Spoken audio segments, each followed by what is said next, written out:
نحمده ونصلي على رسوله الكريم اما بعد فاعوذ بالله من الشيطان الرجيم بسم الله الرحمن الرحيم رب اشرح لي صدري ويسر لي امري واحلل عقدة من لساني يفقهوا قولي۔ ایک چیز جس کی ہم میں سے ہر ایک کو ضرورت ہوتی ہے وہ ہے استخارہ کرنا۔ حدیث میں آتا ہے کہ حضور صلی اللہ علیہ وسلم صحابہ کرام کو استخارہ کی دعا اس طرح سکھاتے تھے جیسے قرآن کی سورت کوئی سکھائی جاتی۔ قرآن مجید کی سورت سیکھنا کیوں ضروری ہے؟ کیونکہ اس کے بغیر نماز ہی نہیں ہوتی۔ آپ نماز میں سورت فاتحہ نہ پڑھیں تو نماز ہی نہیں، اور سورت فاتحہ کے بعد کوئی اور سورت نہیں ساتھ لگائیں تو آپ کی نماز نہیں ہوگی، اور نماز نہیں تو دین ہی نہیں۔ نماز دین کا ستون ہے، نماز دین کی پہچان ہے۔ کوئی شخص اپنے آپ کو مسلمان کیسے کہہ سکتا ہے اگر وہ اللہ تعالیٰ کی یہ بات مانتا ہی نہیں، اس کے آگے جھکتا ہی نہیں، وہ بلائے تو آتا ہی نہیں۔ یہ 5 وقت بلاوا آتا ہے، آؤ اللہ کی طرف، حی علی الصلاۃ، حی علی الفلاح، کتنی مسجدیں پکار رہی ہوتی، آؤ نماز کی طرف، آؤ کامیابی کی طرف۔ لیکن کچھ لوگ پرواہ نہیں کرتے کہ انہیں کوئی پکار رہا ہے، اور ہر دفعہ ان کی غیر حاضری لگ جاتی، اور پھر ایک دن آئے گا کہ اللہ کے ہاں وہ غیر حاضری رجسٹر پیش کیا جائے گا کہ یہ بلانے پر بھی نہیں آئے تھے۔ آپ دیکھیے کہ اگر ہمیں کوئی بلائے، 1 دفعہ بلائے، 2 دفعہ بلائے، 3 دفعہ بلائے، اور ہم جائیں ہی نہ، اس کے ساتھ ہمارے تعلقات کیسے ہوں گے؟ پھر اگر ہم اس کو بلائیں گے تو وہ آئے گا؟ اللہ مہربان ہے، وہ پھر بھی ہماری دعا سن لیتا ہے، لیکن اگر وہ نہ سنے تو اس کا حق ہے، نہ سنے بے شک۔ کیوں؟ اس لیے کہ جب اس نے ہمیں بلایا تھا کہ میری عبادت کے لیے آؤ، حالانکہ اس کو ضرورت بھی کوئی نہیں، ہمارے ہی فائدے کے لیے ہم کو بلایا تھا، تو ہم حاضر نہیں ہوئے۔ اب اگر ہم اس کو بلاتے ہیں اور وہ ہماری دعا نہ سنے تو وہ ظالم نہیں، ظلم ہم نے خود اپنی جان پر کیا کہ اللہ سے کوئی تعلق نہیں رکھا۔ تو بہرحال ہم سب کے لیے لازم ہے کہ ہم اللہ تعالیٰ کی طرف رجوع کریں، خوشی میں بھی غمی میں بھی اللہ کو پکاریں۔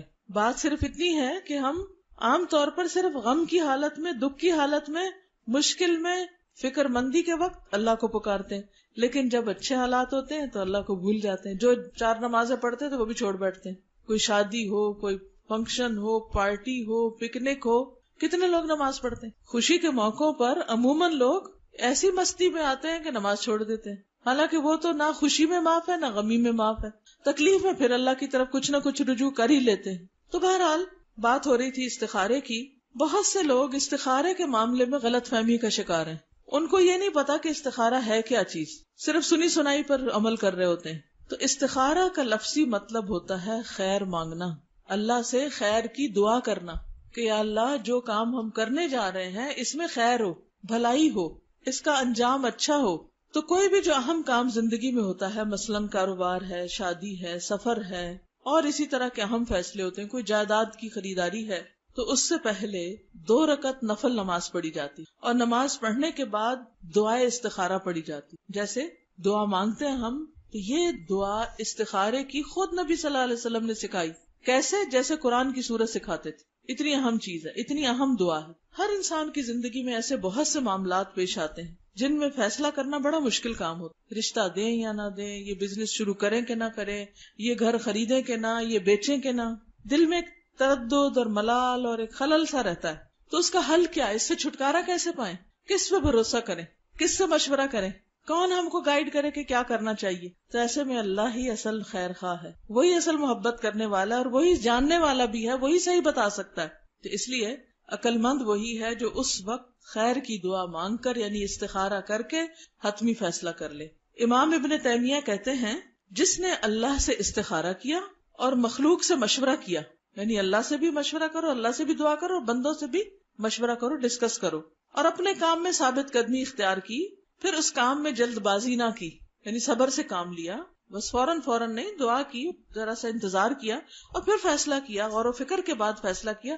ایسا شخص کبھی نادم نہیں ہوگا، پشیمان نہیں ہوگا کہ اس نے وہ فیصلہ کیوں کیا تھا، کیونکہ اس نے معاملے کے سارے پہلوؤں کو دیکھ لیا تھا۔ اسلام سے پہلے کا جو دور تھا، دور جاہلیت، اس میں لوگ مختلف طریقے اختیار کرتے تھے فیصلے کرنے کے وقت۔ جیسے پرندوں سے پال لیتے، وہ 2 پرندے اڑاتے، اور اگر وہ رائٹ سائڈ پہ چلے جاتے تو کہتے یہ کام ٹھیک ہے، اگر الٹے جاتے تو کہتے یہ کام ٹھیک نہیں ہے۔ اسی طرح نجومیوں اور کاہنوں کے پاس جاتے تھے، ان سے پوچھتے تھے، قرآن اندازی کرتے، قیافہ شناسی کرتے، تیروں کے ذریعے قسمت کا حال معلوم کرتے۔ لیکن اسلام نے ان سارے خود ساختہ طریقوں کی بجائے بندوں کو اپنے رب سے مشورہ کرنا سکھایا۔ حضرت جابر رضی اللہ تعالیٰ عنہ روایت کرتے ہیں کہ رسول اللہ صلی اللہ علیہ وسلم ہمیں ہر کام میں استخارے کی تعلیم اس طرح دیتے جس طرح قرآن مجید کی کسی سورت کی تعلیم دیتے تھے۔ آپ فرماتے، تم میں سے کوئی شخص جب کسی کام کا ارادہ کرے تو فرض کے علاوہ 2 رکعتیں نماز پڑھے اور یہ دعا مانگے، اور پھر استخارہ کی دعا۔ استخارے کی دعا کا مطلب کیا ہے؟ اے اللہ، بے شک میں تجھ سے تیرے علم کے سبب خیر طلب کرتا ہوں، تجھے پتا ہے تو مجھے بھلائی سے نواز، تیری قدرت کے سبب تجھ سے طاقت مانگتا ہوں، تو طاقت والا ہے، مجھے بھی طاقت دے کہ میں صحیح فیصلہ کروں اور کچھ کر سکوں، اور تیرے فضل عظیم کا طلبگار ہوں کہ بے شک تو ہی قدرت رکھتا ہے اور مجھے کوئی قدرت نہیں، تو علم رکھتا ہے، میں کچھ نہیں جانتا، تو تمام چھپی ہوئی باتوں کا جاننے والا ہے، یعنی غیب اور راز تیرے علم میں ہے۔ اے اللہ، اگر یہ کام یعنی جس کے لیے میں استخارہ کر رہا ہوں تیرے علم کے مطابق میرے دین، معاش یعنی کاروبار اور کام کے انجام کے اعتبار سے میرے لیے بہتر ہے تو اسے میرے مقدر کر دے، میری قسمت میں کر دے، اور اسے میرے لیے آسان کر دے، پھر اس میں میرے لیے برکت پیدا کر دے، مبارک کر دے، اس کو کوئی رشتہ ہے، کاروبار ہے، اس کو مبارک بنا دے، اور اگر تو جانتا ہے کہ یہ کام میرے دین، معاش یعنی کاروبار اور کام کے انجام سے برا ہے تو اسے مجھ سے دور کر دے اور مجھے بھی اس سے دور کر دے، یعنی پھر میں یہ کام نہ کروں، اور جہاں بھی خیر ہو اسے میرا مقدر بنا دے، پھر مجھے اس پر راضی کر دے، یعنی اگر خیر ادھر ہے تو یہ ہو جائے، یہاں خیر نہیں تو جہاں خیر ہے مجھے ادھر موڑ دے، میرا دل اس طرف کر دے، مجھے وہ راہ دکھا دے۔ تو یہ دعا اگر قبول ہو جائے بندے کی تو یا تو جو اس کام میں وہ استخارہ کر رہا ہے وہ بہتر ہے تو وہی ہو جاتا ہے اور اس میں فائدہ ہو جاتا ہے انسان کو، یا پھر یہ ہے کہ انسان کا دل اس سے اٹھ جاتا ہے یا کوئی سبب بن جاتا ہے اور وہ کام نہیں ہوتا۔ تو اس دعا میں پہلے اللہ تعالیٰ کے علم کا ذکر ہے کہ تو بڑا علم والا ہے، قدرت کا اقرار ہے کہ تیری طاقت اور قدرت بہت بڑی، پھر اپنی کم علمی اور عاجزی کا اظہار ہے کہ اللہ مجھے تو کچھ پتا ہی نہیں، تو جانتا میں نہیں جانتا، قدرت تیری ہے میری نہیں ہے۔ تو دعا کی قبولیت میں یہ بڑا اہم فیکٹر ہے کہ انسان دعا مانگتے وقت اپنی عاجزی اور بندگی اور بے بسی کا اظہار کرے، اور پھر اللہ تعالیٰ سے یہ التجا کرتا ہے انسان کہ اللہ تو اپنے خاص فضل کی وجہ سے مجھے صحیح فیصلے کی توفیق عطا کر۔ خاص طور پر جس چیز میں استخارہ کیا جاتا ہے وہ شادی کا معاملہ ہے، جس میں استخارے کی تعلیم نبی صلی اللہ علیہ وسلم نے خود دی ہے۔ حضرت ابو ایوب انصاری رضی اللہ تعالیٰ عنہ روایت کرتے ہیں، آپ کو معلوم ہے نا ابو ایوب انصاری کون تھے؟ حضور صلی اللہ علیہ وسلم کے میزبان تھے، مدینہ میں ان کے گھر کے آگے اونٹنی رکی تھی اور آپ وہاں تشریف لے گئے تھے، تو ان سے روایت ہے کہ رسول اللہ صلی اللہ علیہ وسلم نے فرمایا، منگنی کے ارادے یعنی پیغام نکاح کو لوگوں پر ظاہر نہ کرو، یعنی اگر کہیں سے پروپوزل آیا ہے تو ہر ایک کے بتانا نہ شروع کر دو، اس کو چھپاؤ جب تک کوئی فائنل فیصلہ نہیں ہو جاتا، کیونکہ بعض اوقات کوئی اچھا رشتہ آتا ہے جب نظر بھی لگ جاتی، یا یہ ہے کہ اور جو حاسد ہوتے ہیں وہ باتیں کر کے ادھر ادھر خرابی کر دیتے ہیں، رشتہ ہونے نہیں پاتا۔ تو کہا کہ جو اگر کوئی پیغام دے تو اس کو ظاہر نہ کرو، یا کسی انسان سے پہلے نہ بات کرو، بلکہ کیا کرو، وضو کرو، اور اچھے طریقے سے وضو کرو، ٹھیک ٹھاک پورے شعور سے، اور ویسے بھی وضو اچھا کرنا چاہیے، کیونکہ ایک مرتبہ نبی صلی اللہ علیہ وسلم نے دیکھا کہ لوگ پاؤں دھو رہے ہیں اور ایڑیاں خشک ہیں، تو آپ نے بلند آواز سے فرمایا، ویل للعقاب من النار، ان ایڑیوں کے لیے آگ سے ہلاکت، ان ایڑیوں کے لیے آگ ہے۔ یہ کیسا وضو ہے کہ جس میں بس ایسے ہی پاؤں آگے کیا، دھویا اور پیچھے سے ایڑیاں خشک، نہ ملا نہ دھویا نہ دیکھا نہ گیلا کیا۔ تو ہر نماز میں اچھی طرح وضو کرنا چاہیے، لیکن استخارے میں اور ذرا دھیان سے، توجہ سے، تاکہ دعا میں دل لگے، اور نماز پڑھو جو اللہ نے تمہارے لیے لکھی ہے، یعنی 2 رکعت پڑھو یا 4 پڑھو، جتنی پڑھنی ہے پڑھ لو، کوئی 2 ہی کی شرط نہیں ہے۔ پھر اپنے رب کی تعریف کرو، حمد و ثنا کرو، اس کی بزرگی بیان کرو، پھر کہو، اے اللہ، بے شک تو قدرت رکھنے والا ہے اور میں قدرت نہیں رکھتا، تو جانتا ہے میں نہیں جانتا، اور تو ہی تمام غیبوں کا علم رکھتا ہے، پس اگر تیرے نزدیک اس رشتے میں جس کا نام فلاں ہے، یعنی نام لیا جائے اس بندے کا یا بندی کا، میرے دین، میری دنیا اور میری آخرت کی بھلائی ہے تو اسے میرا مقدر کر دے، اور اگر اس کے علاوہ کوئی اور میرے دین اور دنیا اور آخرت کے اعتبار سے بہتر ہے تو اس کا میرے حق میں فیصلہ کر دے، یعنی پھر میرا رشتہ وہاں کروا دے، یا فرمایا میرا مقدر بنا دے، یعنی جو بندہ میرے حق میں اچھا میرے مقدر میں اس کو کر دے۔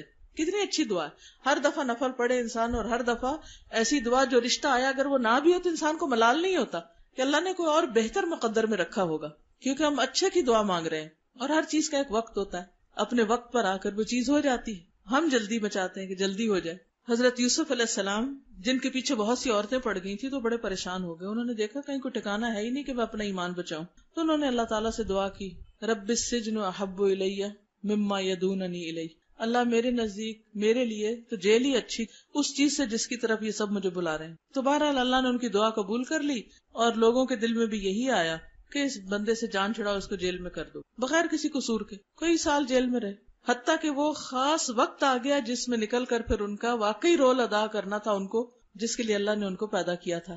اب آپ دیکھیے کہ اگر وہ 6 مہینے بعد باہر آ جاتے یا سال بعد باہر آتے, کیا کرتے؟ پھر انہی لوگوں میں پھر پھنس جاتے. تو کئی سال وہ رہے. وَلَبِثَ فِي السِّجْنِ بِضْعَ سِنِينَ, 9 اور اس سے کم کے لیے بدع کا لفظ آتا ہے. کئی سال تک وہ جیل میں رہے, اور وہاں رہ کر ان کو غور و فکر کا موقع ملا ہوگا, عبادت کا, ذکر کا, اپنی پہچان کرنے کا, کچھ اور اللہ تعالیٰ سکھانا چاہتا ہوگا. بہرحال اپنے ایک خاص وقت پر اللہ تعالیٰ نے ان کو جیل سے باہر نکالا, اور اس کے بھی ایک زبردست انتظام کیا, خود سبب پیدا کیا, خود دروازے کھلوا دیے جیل کے. تو اس سے یہ پتہ چلتا ہے کہ اگر کسی کام میں دیر ہو رہی ہے, مثلا لڑکی کی شادی میں دیر ہو رہی ہے یا لڑکے کی شادی میں دیر ہو رہی, تو اس کے پیچھے کوئی اللہ کی حکمت ہوگی, کوئی وجہ ہوگی. کیا پتا آپ جلدی کریں اور دوسرے دن بچی گھر آئی بیٹھی یا کوئی اور ایسی پریشانی لگ جائے, تو اس لیے جلدی نہ مچائیں. اسی طرح ایک اور روایت میں آتا ہے, حضرت انس سے روایت ہے کہ جب حضرت زینب کی عدت پوری ہوئی, زید رضی اللہ تعالیٰ عنہ کے ساتھ نکاح ہوا تھا نا, اور رسول اللہ صلی اللہ علیہ وسلم نے حضرت زید سے کہا کہ جا کر زینب کے پاس میرا ذکر کرو, کیونکہ اللہ تعالیٰ کا حکم تھا کہ اب آپ شادی کریں گے. حضرت زید فرماتے ہیں کہ میں نے جا کر کہا, اے زینب خوش ہو جاؤ, مبارک ہو, مجھے رسول اللہ صلی اللہ علیہ وسلم نے تمہارے پاس بھیجا ہے, وہ تمہارا ذکر کرتے ہیں. اس سے ایک بات یہ بھی آپ دیکھیں کہ صحابہ کا مقام کتنا بڑا تھا, ان کا اخلاق کتنا بلند تھا. یہ وہی شخص ہیں جنہوں نے طلاق دی تھی حضرت زینب کو, نبی صلی اللہ علیہ وسلم انہی کے ذریعے میسج بھیج رہے ہیں. آج تو اگر کسی کو پتا چلے تو وہ وہی ختم کروا دے اور 10 الزام لگا دے. بہرحال زینب خوش ہو جاؤ, مجھے رسول اللہ صلی اللہ علیہ وسلم نے تمہارے پاس بھیجا ہے, وہ تمہارا ذکر کر رہے ہیں, یعنی نکاح کے لیے. تو زینب بولی, میں کچھ فیصلہ نہیں کروں گی یہاں تک کہ میں اپنے رب سے مشورہ کروں. جیسے اوپر کی حدیث میں تھا نا, کسی سے ذکر نہ کرو جب تک استخارہ نہ کرو, کسی بندے سے بھی مشورہ نہ کرو. ہم سارے جہان میں عام کر دیتے ہیں, پھر خیال آتا ہے اچھا بات پکی کرنے سے پہلے استخارہ بھی کر لیتے ہیں, یا کئی لوگ تو پکی کرنے کے بعد استخارہ کر رہے ہوتے ہیں. تو اب یہ زبان ہے, یہ کیا ہے, ایک دفعہ ہاں پھر نہ پھر ہاں, کھیل بنا لیا ہم نے شادی کو بھی. تو بہرحال یہ کہہ کر وہ نماز کے لیے کھڑی ہو گئی, فوراً استخارے میں کھڑی ہو گئی. حالانکہ پیغام کس کا آیا تھا؟ اللہ کے رسول صلی اللہ علیہ وسلم کا. کیا اس میں بھی کوئی خرابی ہو سکتی تھی؟ بعض اوقات ہم کہتے ہیں لو آبویس ہے, اتنا اچھا لڑکا ہے, اب اس کا کیا استخارہ کرنا, یہ اتنی نیک لڑکی ہے, کیا استخارہ کرنا. نہیں, پھر بھی کرو. حضرت زینب حضور صلی اللہ علیہ وسلم کے رشتے پہ استخارہ کر رہی ہیں, اور جواب کیا آیا؟ اور قرآن نازل ہوا. پھر رسول اللہ صلی اللہ علیہ وسلم بغیر اجازت طلب کیے تشریف لے آئے, کیونکہ اللہ نے نکاح آسمان پہ کرا دیا تھا, اور آپ تشریف لے آئے.